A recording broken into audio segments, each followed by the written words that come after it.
day, young adults and teenagers choose to get behind the wheel and drive after drinking alcohol or using some form of illegal substance. What they thought would be a good time turns into their worst nightmare, and the realization sets in that they just made a huge mistake.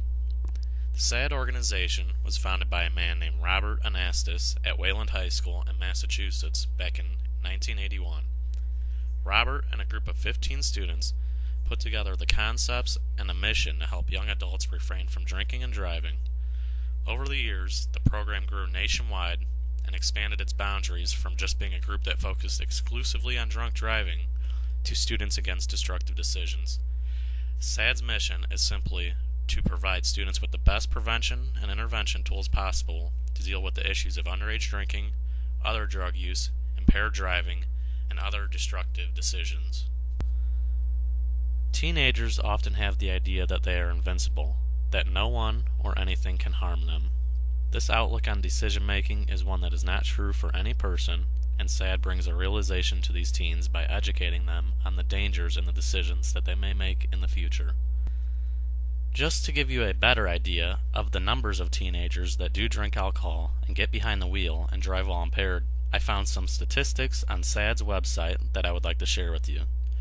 In 2005, about 10.8 million people aged 12 to 20 reported drinking alcohol in the past month. 3 out of every 4 students have consumed alcohol by the time they leave high school.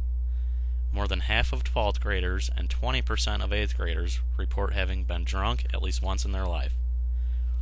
Motor vehicle crashes is the number one cause of death among youth ages 15 to 20. 28% of 15 to 20-year-old drivers who were killed in motor vehicle accidents in 2005 had been drinking. During the last 30 days, 28% of high school students nationwide had ridden one or more times in a car driven by someone who had been drinking alcohol. These statistics do not lie. This is a real problem, and teenagers need to be made aware that they are not invincible.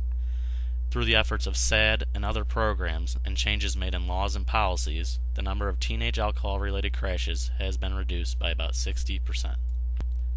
Throughout the years, the SAD organization has taught teenage students the dangers involved in not only consuming alcohol, but drug use, violence, depression, and suicide. It is very important that young adults know the consequences of what each of these dangerous activities brings with it.